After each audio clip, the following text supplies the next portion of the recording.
صدقہ کی مختلف شکلیں۔ رسول اللہ صلی اللہ علیہ وآلہ وسلم نے فرمایا، اپنے بھائی کے سامنے مسکرانا بھی صدقہ ہے۔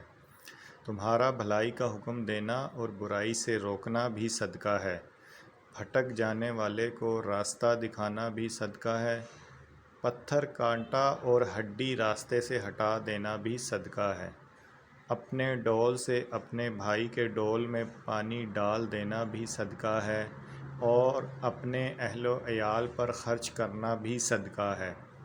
اچھی بات منہ سے نکالنا بھی صدقہ ہے۔ ہر قدم جو نماز کے لیے اٹھتا ہے وہ بھی صدقہ ہے۔ سب سے افضل صدقہ آپس میں صلح کروانا ہے۔ سلام کرنا بھی صدقہ ہے۔